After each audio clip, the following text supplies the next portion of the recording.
이제 우리 다 같이 사도신경으로 신앙 고백하겠습니다. 전능하사 천지를 만드신 하나님 아버지를 내가 믿사오며 그 외에도 우리 주 예수 그리스도를 믿사오니 이는 성령으로 잉태하사 동정녀 마리아에게 나시고 본디오 빌라도에게 고난을 받으사 십자가에 못 박혀 죽으시고 장사한 지 사흘 만에 죽은 자 가운데서 다시 살아나시며 하늘에 오르사 전능하신 하나님 우편에 앉아 계시다가 저리로서 산자와 죽은 자를 심판하러 오시리라. 성령을 믿사오며 거룩한 공회와 성도가 서로 교통하는 것과 죄를 사하여 주시는 것과 몸이 다시 사는 것과 영원히 사는 것을 믿사옵나이다. 아멘.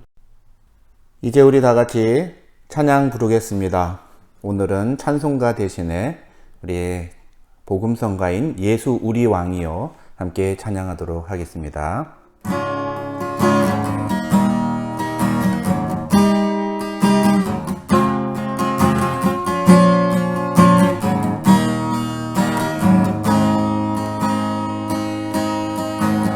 예수 우리 왕이여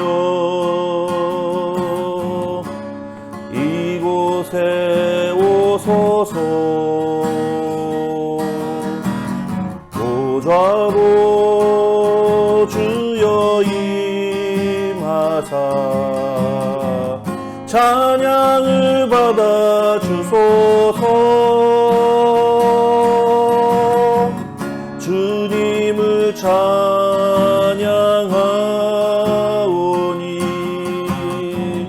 주님을 경배하오니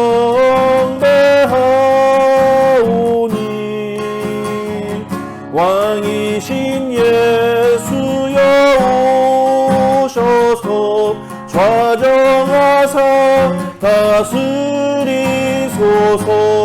예수 우리 왕이여 예수 우리 왕이여 이곳에 오소서 보좌로 주여 임하사 찬양을 받아 주소서. 주님을 찬양하오니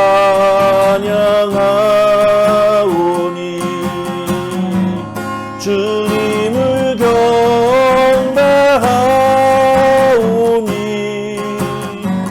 왕이신 예수여 오셔서 좌정하사 다스리소서.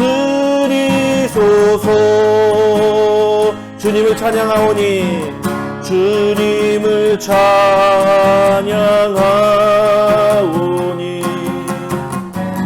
주님을 경배하오니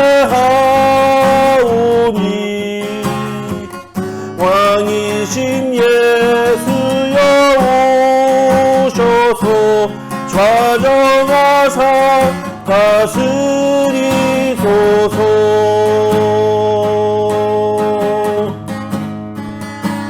이 시간 함께 기도하겠습니다. 이 시간 함께 기도할 때 오늘 말씀을 놓고 우리 함께 기도하겠습니다.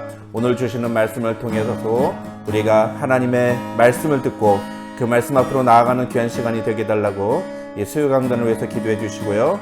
또 우리 교회를 위해서 함께 기도하겠습니다. 하나님 우리 교회에 새로운 부흥의 역사를 일으켜 주시고 우리 마음속에 새 영을 부어 주셔서 우리가 하나님을 바라보고 하나님으로 말미암아 다시 살아나는 그런 역사를 경험하게 도와 주시옵소서.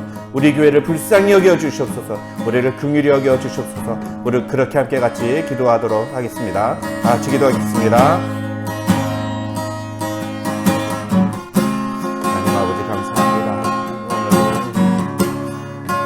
오늘도 우리에게 귀한 시간을 허락하여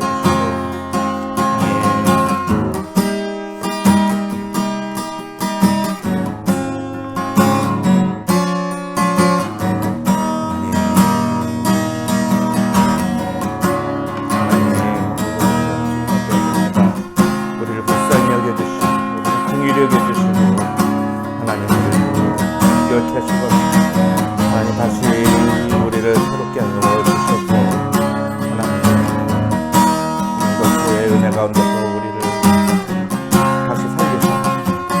말씀을 바라보는 이 예배 시간 될 수 있도록 하나님 도와주시옵소서. 이 수요 강단을 통해서 하나님이 우리에게 주시는 귀한 말씀을 우리가 듣게 하여 주시고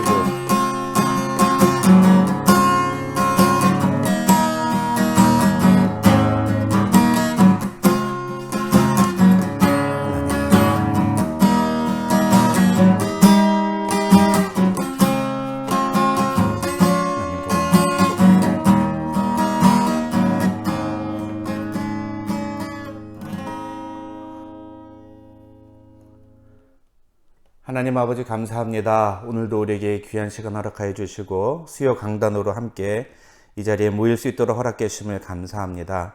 하나님 오늘도 우리가 주님의 말씀을 사모하여 이 자리에 모였습니다. 비록 온라인으로 함께 예배에 참여하지만 이 자리에 주님께서 함께 하시고 하나님 우리를 불러주심을 우리가 믿습니다. 우리가 감히 자격이 없사오나 주의 그 놀라운 은혜로 이 자리에 설 수 있사오니 하나님 오늘도 주님 주시는 은혜를 바라보는 이 밤이 되게 하여 주시고 주의 말씀을 함께 들을 때 그 말씀 앞에 우리 모두 엎드리는 귀한 시간 되게 하여 주시옵소서.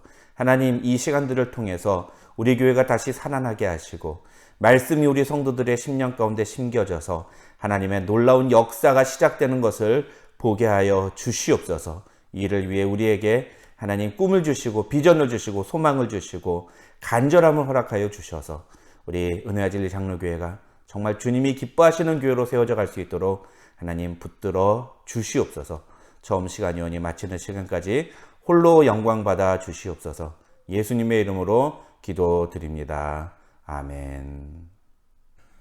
이제 하나님의 말씀 살펴보겠습니다. 오늘 우리에게 주시는 하나님의 말씀은 미가서 6장 6절부터 8절까지의 말씀입니다. 미가서 6장 6절부터 8절까지의 말씀 제가 읽어드리겠습니다. 내가 무엇을 가지고 여호와 앞에 나아가며 높으신 하나님께 경배할까? 내가 번제물로 1년 된 송아지를 가지고 그 앞에 나아갈까?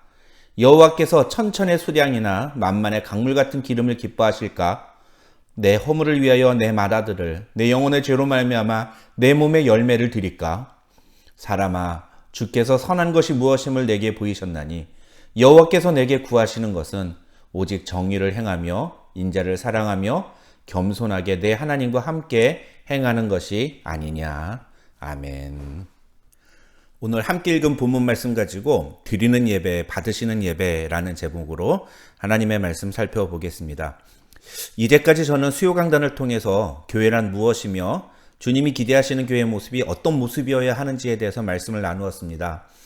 교회란 주님께서 부르신 사람들이 모인 공동체이며 그렇게 모인 사람들이 예수 그리스도를 닮아가는 것, 즉 예수 그리스도의 제자로 세워져 가는 것을 주님은 기대하신다고 말씀드렸습니다.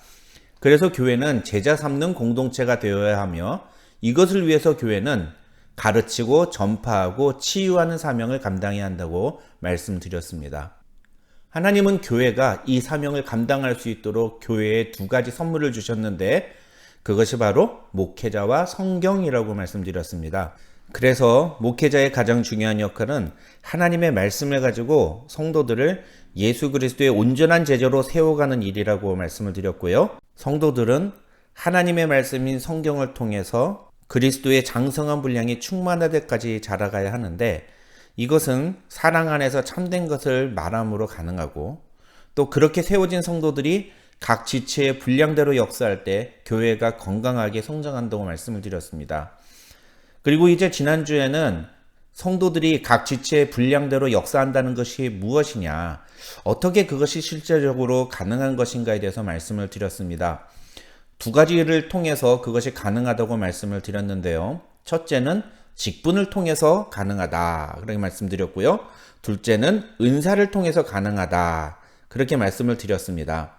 그러면서 은사에 대해서 세 가지 성경적인 원리를 설명드렸습니다. 첫째, 은사는 성령께서 교회의 유익을 위하여 주시는 것이다. 둘째, 은사는 성령께서 그의 뜻대로 주시는 것이다. 마지막으로 은사는 성령께서 각 사람마다 다르게 주신다. 이렇게 말씀을 드렸습니다. 그런데 이렇게 은사는 각 사람마다 다르지만 사도 바울은 두 가지 큰 은사를 사모하라고 권면하고 있다고 했습니다. 그것이 바로 고린도전서 13장과 14장에 나오는 내용이라고 했죠. 사랑과 예언의 은사입니다. 여기서 사랑의 은사란 모든 은사를 사용함에 있어서 사랑이 기본이 되어야 된다는 뜻이라고 말씀드렸고요. 예언의 은사란 하나님의 말씀을 가지고 성도들을 가르치고 권면하는 것을 의미한다. 그렇게 말씀드렸습니다. 그래서 이 예언의 은사를 가리켜서 우리가 말씀 사역이다. 이렇게 지칭한다. 설명을 드렸죠. 그러면서 바울은 교회 안에서 모든 성도들은 하나님의 말씀을 가지고 서로 가르치고 권면하는 이 말씀 사역을 적극적으로 참여하고 또 이 사역에 동참함으로 교회를 섬겨야 한다고 말씀드렸습니다. 여기까지가 우리가 이제까지 수요 강단에서 다룬 내용들입니다. 이제 오늘부터 앞으로 5주 동안은 이렇게 교회가 교회다움을 회복하게 되면 반드시 나타나게 되는 5가지 사역에 대해서 말씀을 드리고자 합니다. 이 5가지 사역은 예배, 교제, 훈련, 봉사, 전도입니다. 근데 이것이 그냥 어떤 형식적으로 진행되는 그것을 의미하는 게 아니라 하나님이 원하시는 예배는 무엇인가? 또 진정한 성경이 말하는 교제란 어떤 것인가? 훈련은 왜 해야 되는가?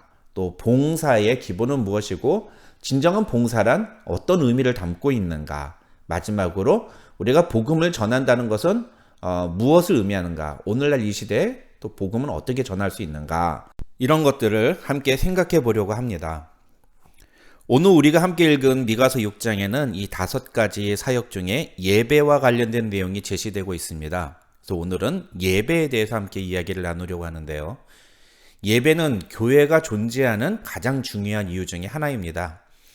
우리는 하나님의 영광을 드러내기 위해, 즉 예배를 위해서 존재하는 사람들입니다. 이사야서 43장 21절에 의하면 하나님은 이스라엘 백성들을 향해서 이 백성은 내가 나를 위하여 지었나니 나를 찬송하게 하려 함이니라고 말씀하셨습니다. 그런데 여기서 말하는 백성은 비단 혈통적인 이스라엘 백성들만을 의미하는 것이 아니라 오늘날 영적인 이스라엘 백성, 즉 우리 그리스도인들까지도 포함한다고 볼 수 있습니다. 따라서 하나님의 백성인 우리 그리스도인들은 하나님을 찬송하는 삶을 살아야 하고 그것이 우리가 살아가는 이유가 되어야 합니다. 그런 점에서 오늘날의 교회는 그 존재 목적을 제대로 이루고 있는가? 과연 오늘날 교회가 정말로 하나님께 영광을 돌려드리는 예배를 드리고 있는가?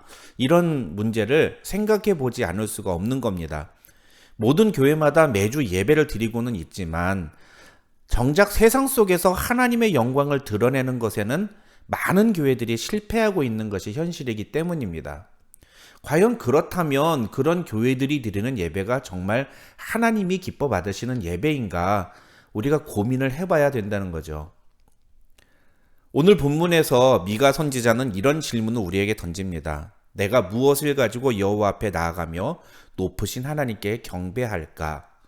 이 말은 우리가 어떻게 하나님을 예배해야 할까라는 질문인 것입니다. 이 질문에 대해 미가 선지자는 우선 사람들이 드리고 있는 3가지 차원의 예배 방식을 언급합니다. 그 예배들은 모두 제물과 연관이 있는데 그 이유는 당시에 이스라엘 백성들이 하나님을 예배하는 것과 관련해서 생각할 때 그들이 가장 중요하게 여긴 것은 바로 하나님께 드리는 제물이었기 때문입니다. 다시 말해서 이스라엘 백성들은 예배나 제사를 하나님께 자기가 무언가를 드리는 행위로 이해했다는 것입니다. 그렇다면 어떤 제물을 드리는 것이 하나님께 바르게 예배하는 것인가? 미가가 언급하는 첫 번째 제물은 1년 된 송아지입니다. 이 1년 된 송아지는 보통 번제를 드릴 때 바치도록 하나님께서 율법으로 정하신 제물입니다. 그런데 이 구절에서 미가 선지자가 이야기하려는 것은 하나님이 바치라고 한 1년 된 송아지를 제물로 바치기만 하면 그걸로 충분한가? 이런 의미인 겁니다. 이 말을 요즘식으로 바꿔서 표현한다면 주일 성수만 잘하면 예배 다 드리는 건가? 혹은 11조만 잘 드리면 예배는 잘 드리고 있는 건가? 이런 식으로 묻고 있다고 생각을 해볼 수가 있다는 겁니다. 그에 대한 대답은 뒤에 다시 다루도록 하겠습니다. 미가가 언급하는 두 번째 제물은 천천의 수량이나 만만의 강물 같은 기름입니다. 만약에 1년 된 송아지가 부족하다면 천천의 수량이나 만만의 강물 같은 기름처럼 그렇게 수많은 제물을 드리면 하나님이 기뻐하시는 예배가 될까? 이런 질문인 겁니다. 요즘식으로 바꿔서 말하면 헌금을 많이 하거나 혹은 예배를 많이 드리면 그럼 하나님이 기뻐하실까? 혹은 많은 사람들이 수천 명, 수만 명이 모여서 예배를 드리면 하나님이 기뻐하실까? 이런 식의 질문이라고 할 수가 있겠습니다. 마지막으로 미가가 언급하는 세 번째 제물은 자신의 아들입니다. 이 부분에 대해서는 보통 두 가지로 해석이 나뉘어지는데요. 첫 번째 해석은 당시 가나안 족속들이 몰록이라는 그런 우상을 섬기면서 몰록에게 제사를 드릴 때에 진짜로 자기의 아들을 제물로 바쳤던 그런 풍습이 있습니다. 그래서 이 미가 선지자가 자기의 아들을 제물로 바치면 되냐 이런 질문을 하는 것은 이 몰록의 제사를 가지고 빗대서 이야기하는 것이다. 이렇게 해석하는 견해가 있고요. 다른 해석은 사무엘서 1장을 보시면 한나가 하나님께 자식을 구하면서 만약에 하나님이 자식을 주시면 그러면 그 자식을 하나님께 바치겠습니다. 이렇게 기도하는 내용이 나옵니다. 그거는 앞에서 해석하는 것처럼 그런 몰록의 제사와 같은 그렇게 진짜로 자식을 죽이는 제물로 바치는 걸 의미하는 게 아니죠. 하나님을 위해서 살아가는 그런 하나님의 종으로서 바치겠다. 그런 의미라고 할 수가 있겠습니다. 어찌됐건 간에 이 세 번째 제물이 의미하는 자신의 자식, 자신의 아들을 제물로 바친다는 것은 그 어떤 것과도 바꿀 수 없는 귀한 것을 제물로 바친다는 그런 의미를 담고 있고요. 그래서 어떻게 보면 이 세상에서 가장 값진 것을 바치는 희생을 의미한다고 볼 수 있습니다.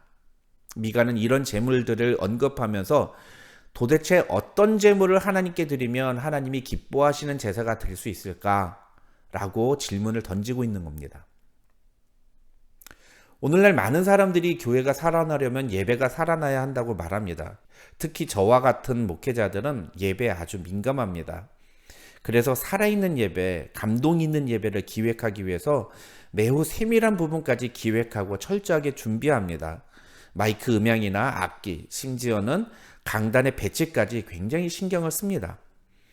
그러나 놀라운 사실은 성경 그 어디에도 하나님께서 우리에게 예배와 관련해서 그런 말씀을 하신 적이 없다는 겁니다. 그러니 사실 우리가 오늘날 예배를 위해서 기획하고 구성하고 투자하는 모든 것들은 사실은 하나님을 위한 것이라기보다는 어떻게 보면 우리 인간을 위한 것이다.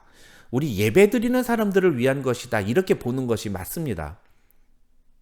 오히려 성경에서 말하는 참된 예배와 관련된 성경 구절들을 살펴보면 우리가 이제까지 알고 있었던 예배는 사실 하나님이 원하시는 예배와는 참 많이 동떨어져 있었구나라는 것들을 깨닫게 됩니다. 이제부터 제가 몇 개의 성경 구절들을 가지고 그것을 말씀을 드리도록 하겠습니다. 첫째로 사무엘상 15장 22절 말씀입니다.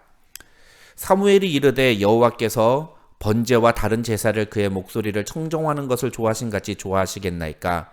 순종이 제사보다 높고 듣는 것이 수량의 기름보다 나으니. 우리가 지난 주일에도 살펴봤던 말씀이죠. 이 구절에서 하나님은 어떤 형식적인 예배보다도 우리가 하나님의 말씀에 주의를 기울이고 그 말씀대로 순종하는 것을 더 원하신다. 이렇게 말씀하고 있습니다.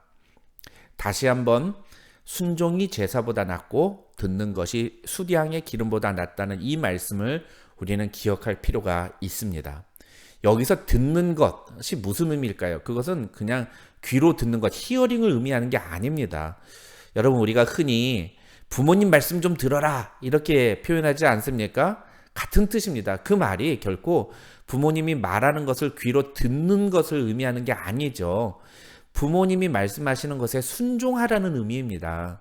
마찬가지로 순종이 제사보다 낫고 듣는 것이 수량의 기름보다 낫다는 이 말씀은 같은 의미를 두 번이나 반복한 겁니다. 그만큼 어떤 우리가 형식적으로 드리는 제사보다도 하나님은 그의 말씀을 순종하는 것을 더 중요하게 여기신다라는 표현이라고 할 수가 있겠습니다. 하나님이 원하시는 예배란 어떤 것인지를 보여주는 두 번째 성경 구절은 시편 51편 16절과 17절 말씀입니다. 주께서는 제사를 기뻐하지 아니하시나니 그렇지 아니하면 내가 드렸을 것이라. 주는 번제를 기뻐하지 아니하시나이다. 하나님께서 구하시는 제사는 상한 심령이라. 하나님이여 상하고 통회하는 마음을 주께서 멸시하지 아니하시리이다. 여기서는 아예 하나님께서는 제사를 기뻐하지 않으신다고까지 말씀합니다. 이것은 마음이 온전하지 못하고 의식적인 제사만 행하는 유대인들의 예배에 대한 잘못된 자세를 싫어하신다는 뜻이지, 하나님께서 진짜로 제사를 싫어하신다는 뜻이 아닙니다. 다른 말로 설명하면 외식적이거나 형식적으로 혹은 안 드리면 혹시 벌 받을까봐 두려워서 그냥 마지못해서 드리는 때우기식의 제사 혹은 그런 예배는 하나님이 기뻐하시지 않는다는 것입니다. 그런 제사 대신에 주님은 우리가 상한 마음과 통회하는 심령으로 주님 앞에 나와서 주님을 바라보고 주님 앞에 엎드리고 주님을 찾을 때에 그 예배를 더 기쁘게 받으신다는 것을 말씀하고 있는 것입니다. 하나님이 원하시는 참된 예배에 대한 세 번째 성경 구절은 로마서 12장 1절입니다. 그러므로 형제들아 내가 하나님의 모든 자비하심으로 너희를 권하노니 너희 몸을 하나님이 기뻐하시는 거룩한 산제물로 드리라. 이는 너희가 드릴 영적 예배니라. 여기서 성경은 우리에게 우리 몸을 하나님이 기뻐하시는 산제물로 드리라고 말합니다. 여러분 이거 주의해서 보시기 바랍니다. 우리의 몸입니다. 우리의 몸. 여기서 말하는 이 몸이란 flesh, 진짜로 우리의 몸을, 육신을 말합니다. 그러니까 마음만 우리가 하나님께 향하면 된다. 아닙니다. 우리의 몸도 하나님을 예배해야 됩니다. 특별히 살아있는 제물로 우리의 몸을 드려야 된다는 겁니다. 그것이 하나님이 기뻐하시는 예배라는 겁니다. 이 몸으로 드리는 예배는 우리가 일상적으로 살아가는 삶의 현장에서 하나님께 영광을 돌려드리는 삶을 살아가는 것을 의미합니다. 다시 말하면 하나님이 진짜로 원하시는 예배는 일주일에 한 번 교회에 와서 드리는 예배가 아니라 우리가 평일에 우리의 삶의 현장에서 여러 가지 모습으로 살아가면서 그 속에서 하나님의 영광을 드러내고 하나님의 뜻을 이루는 것이라는 의미입니다. 그런데 대부분의 한국교회 성도들은 어떻게 생각하느냐 하면 교회와 세상을 분리합니다. 주의 일과 세상 일이 구분되어 있다고 생각합니다. 주일날 교회 와서 하는 일은 하나님의 일이고 평일날 돈을 벌기 위해 하는 일은 세상 일이고 목사가 하는 일은 주의 일이고 일반 평신도들이 세상에서 하는 일은 그런 세상 일이고 죄악된 일이고 이렇게 구분합니다. 여러분 이거는 완벽한 이원론입니다. 이건 성경적인 개념이 아닙니다. 오늘 로마서 12장에서 성경이 뭐라고 말합니까?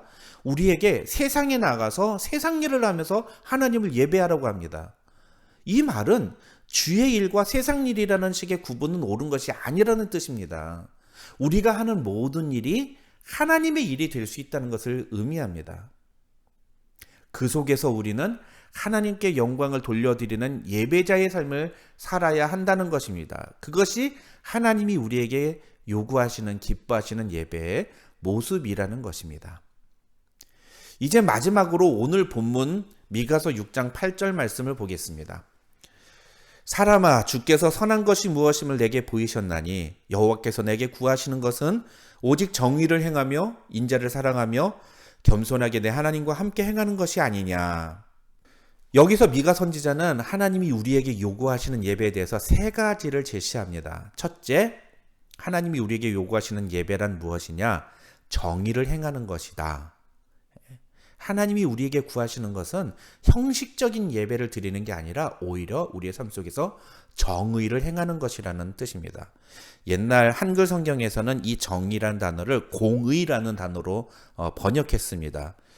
그런데 여기서 정의 혹은 이 공의라는 단어는 세상의 법을 준수하는 것은 물론이거니와 그것을 넘어서 하나님의 시각에서 하나님이 기뻐하시는 것이 무엇인지를 추구하는 것, 그것을 의미합니다.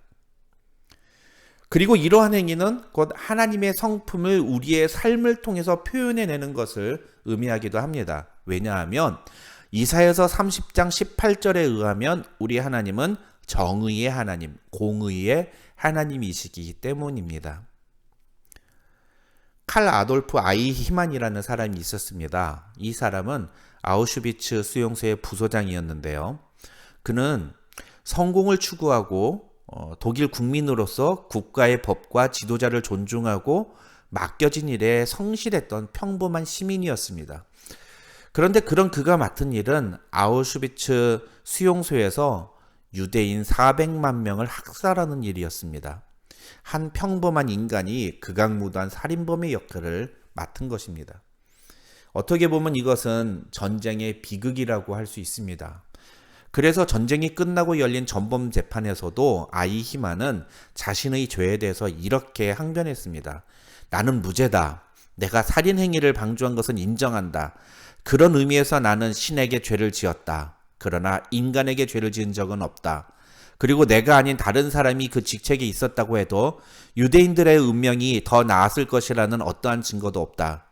나는 국가의 정책을 충실하게 따랐으며 국가가 나에게 요구하는 업무에 성실했을 뿐이다. 나는 그 어떤 사람도 직접적으로 살인을 한 적이 없다. 그때 그 아이히만의 재판을 지켜보던 한나 아렌트라는 철학자가 있었습니다. 이 한나 아렌트가 이 상황을 놓고 이렇게 평가했습니다.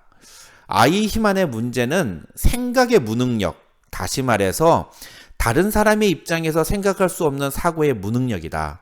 그는 거짓말을 하지 않았다. 그러나 그의 사상에서는 악에 대한 감각을 전혀 찾아볼 수 없다. 그것이 그의 죄다. 여러분, 우리가 공의를 잃어버리는 것, 죄가 무엇인지를 깨닫지 못하는 것, 그것은 매우 심각한 것입니다. 공의의 하나님을 우리가 믿는다고 하면 우리는 무엇이 죄고 무엇이 악인지를 분별할 수 있어야 합니다. 하나님이 우리에게 공의를 요구하신다, 정의를 행하라고 요구하시는 것이 바로 그런 의미입니다. 하나님을 믿는 사람이라면 하나님이 정의의 하나님이시기 때문에 우리의 일상생활에서도 우리는 정의를 추구하고 정의가 무엇인지를 알고 그것을 실천해야 한다는 것입니다. 예수 믿고 천국 가는 것으로만 끝나면 안 됩니다. 그것이 신앙생활의 전부가 아닙니다. 비록 우리가 할 수 있는 일은 제한적이라 할지라도 우리는 끝까지 옳은 것을 추구하는 삶의 자세를 지켜내야 됩니다. 그것이 바로 우리가 추구해야 할 신앙의 모습이고 하나님이 원하시는 참된 예배자의 모습이라는 것입니다. 둘째로 하나님이 원하시는 예배는 인자를 사랑하는 것이라고 미가서는 말합니다. 여기서 인자는 사람 이름이 아닙니다. 여기서 인자는 히브리어 말로 헤세드라는 단어인데 이 단어는 영어로 mercy, kindness로 번역이 됩니다. 그러니까 어떤 사랑, 긍휼, 자비 이런 뜻이라고 할 수가 있는 거죠. 그러니까 인자를 사랑한다라는 것은 무슨 의미입니까? 사랑을 실천해라, 사랑을 잘 베풀어라 그런 의미인 거죠. 이 헤세드라는 단어는요, 언약 관계 속에서 사랑을 지키는 것을 의미합니다. 특별히 이 단어는 성경에서 하나님이 이스라엘 백성들에게 보여주신 사랑을 표현할 때 많이 사용됐습니다. 하나님은 이스라엘 백성들과 언약 관계를 맺으시고 그들을 끝까지 사랑하셨습니다. 그 모습을 표현할 때 성경에서 주로 사용하는 단어가 바로 이 헤세드, 인자라는 단어라는 겁니다. 그런데 하나님이 그 인자를 우리에게 요구하신다는 겁니다. 그게 무슨 뜻일까요? 우리가 이웃을 사랑할 때에 그것이 어떤 인간의 모습으로서가 아니라 하나님이 그의 백성들을 사랑하셨듯이 우리도 그런 마음으로, 그런 모습으로 이웃을 사랑해야 한다는 것입니다. 요한일서 4장 20절은 이렇게 말합니다. 누구든지 하나님을 사랑하노라 하고 그 형제를 미워하면 이는 거짓말하는 자니. 신앙생활은 하나님께만 잘한다고 해서 다 되는 게 아니라는 겁니다. 하나님을 사랑하는 것이 첫 번째여야 하지만 그 다음으로 이웃도 반드시 사랑해야 한다는 겁니다. 이웃을 사랑하지 않는 사람이 하나님을 사랑한다고 말한다? 그거 거짓말이라는 겁니다. 마태복음 22장 37절부터 40절에서 예수님은 네 마음을 다하고 목숨을 다하고 뜻을 다하여 주 너의 하나님을 사랑하고 그와 같이 내 이웃을 내 자신같이 사랑하라고 말씀하셨습니다. 그러면서 이것이 모든 율법과 선지자의 강령이라고 하셨습니다. 이 말은 모든 율법과 선지자의 가르침은 바로 이 두 계명에서부터 나온 것이라는 뜻입니다. 하나님 사랑과 이웃 사랑이 모든 신앙생활의 출발점이라는 의미입니다. 그것이 하나님이 우리에게 요구하시는 참된 예배의 모습이라는 겁니다. 마지막으로 오늘 본문에서 하나님이 원하시는 예배자의 모습은 무엇입니까? 그것은 겸손히 하나님과 함께 행하는 것입니다. 여기서 하나님과 함께 행한다는 말을 영어 성경에서는 to walk humbly with your God 이라고 표현했습니다. 즉 겸손하게 하나님과 함께 동행하는 것, 하나님과 함께 걷는 것을 의미하죠. 이게 하나님이 기뻐하시는 예배의 모습이라는 겁니다. 그러기 위해서 우리는 먼저 겸손해야 합니다. 겸손이란 하나님을 하나님답게 인정해 드리고 그에 반해 우리 자신이 하나님 앞에서 어떤 존재인지를 바르게 인정하고 고백하는 태도를 말합니다. 이렇게 겸손한 마음으로 예배하는 사람은 결코 예배의 주인공이 자신이 아니라 하나님이라는 사실을 분명하게 알게 됩니다. 그리고 그것을 인정하게 됩니다. 그래서 예배를 통해서 자신이 만족하는 것이 아니라 하나님을 기쁘시게 하는 것에 집중합니다. 오늘날 많은 교인들이 예배 태도에 있어서 제일 문제가 심각한 게 이 부분이 아닌가 생각합니다. 예배에서 자기가 만족하기를 원하는 거죠. 하나님을 어떻게 기쁘시게 예배 드릴 것인가에 대해서 생각하기보다는 오늘 예배에 와서 나는 무엇을 얻을 것인가, 오늘 예배를 통해서 나는 어떤 은혜를 경험할 것인가, 이 부분에 집중합니다. 이것은 바른 예배의 모습이 아니라는 겁니다. 놀라운 것은 우리가 하나님을 기쁘시게 하는 예배에 집중하게 될 때 하나님이 우리의 마음속에 은혜와 기쁨과 감격과 만족을 허락하신다는 겁니다. 결과는 똑같을지 모르지만 순서가 중요합니다. 우리의 만족이 아니라 우리가 받는 것이 먼저가 아니라 하나님이 기뻐하시는 예배를 드리는 것이 우선이어야 한다는 겁니다. 그 다음으로 우리는 하나님과 함께 동행해야 합니다. 겸손한 마음으로 하나님과 함께 동행한다. 이것은 나 혼자 앞서가지 않는다는 것을 의미합니다. 하나님과 함께 간다는 것을 의미합니다. 다른 말로 하면 나 혼자 앞서가는 것은 결코 바른 예배가 아니라는 거죠. 어떤 분은 예배 드릴 때 보면 자기 혼자 방방 뛰고 자기 혼자 감정에 사로잡혀서 막 울고불고 하는 모습을 볼 수 있습니다. 이건 올바른 예배가 아닌 겁니다. 하나님의 마음을 헤아리고 하나님과 함께 걸어가야 참된 예배가 되는 거죠. 말씀을 맺겠습니다. 우리는 혹시 하나님께 예배를 드리는 것에만 만족하고 있지는 않은가? 우리가 예배를 드리기만 하면 하나님은 무조건 그 예배를 받으셔야 하는 것인가? 오늘 말씀을 통해서 이런 질문에 우리는 분명한 대답을 가지고 있어야 됩니다. 우리는 우리가 예배를 드리는 것에만 만족해서는 안 됩니다. 우리가 예배를 드리기만 하면 하나님은 무조건 예배를 받으시는 것이 아닙니다. 우리가 하나님이 받으실 만한 예배를 드릴 때에 그때에 하나님은 우리의 예배를 받으시는 것입니다. 그런 예배가 아니면 사실상 우리가 드리는 예배는 조금 극단적으로 표현해서 가짜 예배라고 드릴 수도 있고요. 좀 심하게 말하면 헛된 예배를 드리는 것이다. 이렇게 표현할 수도 있는 겁니다. 하나님이 전혀 받으시지 않는, 하나님이 기뻐하시지 않는 예배인데 우리 혼자서 예배 드렸다고 거기에 만족하고 살아가는 것. 그것은 신앙생활이 아니라 종교행위라고 제가 지난주에 말씀을 드렸습니다. 여러분, 좋은 예배가 좋은 예배자를 만들까요? 아니면 좋은 예배자가 좋은 예배를 만들까요? 이것은 아주 분명합니다. 좋은 예배자가 좋은 예배를 만드는 겁니다.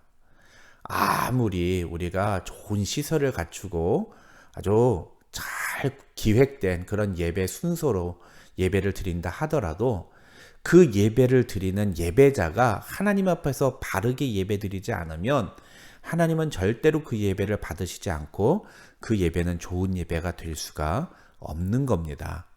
그러나 허름한 시골 창고 같은 그런 구석진 공간에서라도 하나님을 예배하고 하나님을 바라보고 삶 속에서 하나님께 영광을 돌리기 위해 노력하고 그런 삶 속에서 자신의 부족함과 연약함과 아픔을 상한 마음과 통회하는 심령으로 그대로 가지고 나와서 하나님을 찾고 하나님의 은혜를 구하는 그런 예배, 하나님은 그런 예배를 기쁘게 받으신다는 것입니다.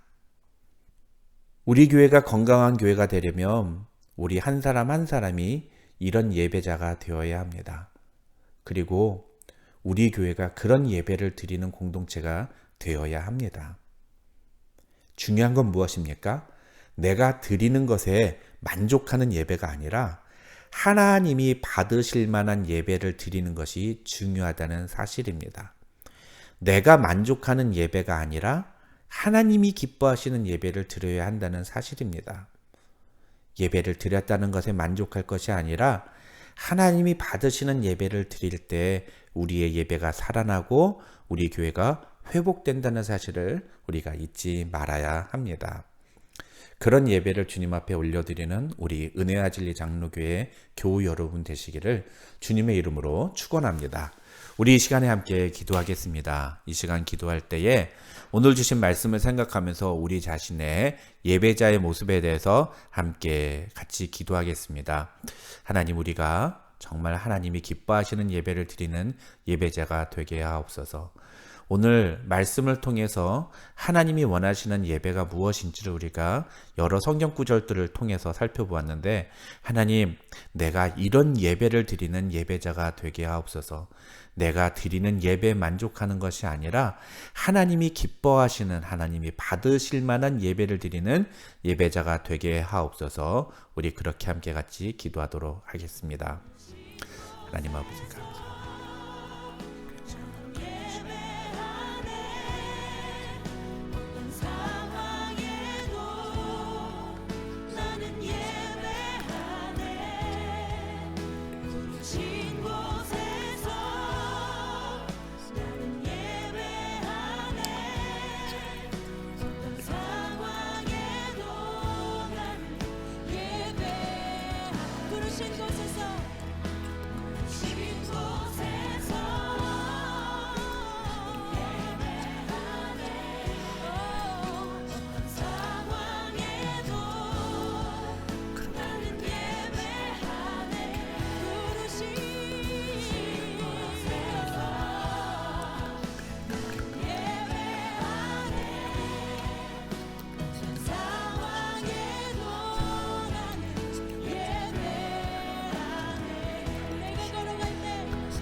사랑과 은혜가 충만하신 하나님 아버지, 참으로 감사드립니다. 오늘도 우리에게 귀한 시간 허락하여 주시고 수요 강단을 통해서 하나님이 기뻐하시는, 하나님이 받으실 만한 예배가 무엇인지를 함께 나누도록 허락해 주시니 감사합니다. 하나님, 오늘 주신 말씀을 통해서 우리가 이제까지 혹시 하나님이 원하시는 예배와 상관없이 우리 자신의 생각대로, 우리가 원하는 대로 예배 드리는 것에 만족하며 살고 있지는 않았는지 우리 자신을 돌아보는 이 밤이 되게 해 주시고, 바라옵기는 우리 은혜와 진리 장로교회에 속한 모든 지체들이 하나님이 기뻐하시는 참된 예배자로 세워져 갈 수 있도록 하나님 은혜 나려 주시옵소서. 오늘 주신 말씀 속에서 우리 성도들 각자 받은 은혜와 또 도전되는 말씀, 또 권면의 말씀이 있다면 그 말씀대로 순종할 수 있는, 결단할 수 있는 은혜를 허락하여 주시고, 그렇게 우리가 하나님 앞에 바른 예배자로 설 때 우리의 예배가 살아나고 우리 교회가 살아나는 역사를 보게 하여 주시옵소서. 하나님, 우리에게 그 꿈을 허락하여 주시고 그 소망을 우리에게 베풀어 주시고, 하나님, 우리가 하나님의 놀라운 역사와 하나님의 놀라운 은혜로 우리가 주님 앞에 바로 서는 그런 예배가 우리 가운데 드려질 수 있도록 하나님 도와주시옵소서. 감사드리오며 예수님의 이름으로 기도드립니다. 아멘. 지금은 우리 구주 예수 그리스도의 한이 없으신 은혜와 우리 아버지 하나님의 만극하신 사랑과 성령 하나님의 감동 감화 교통 충만하신 은혜가 너희 무리 가운데 함께 있을지어다. 아멘.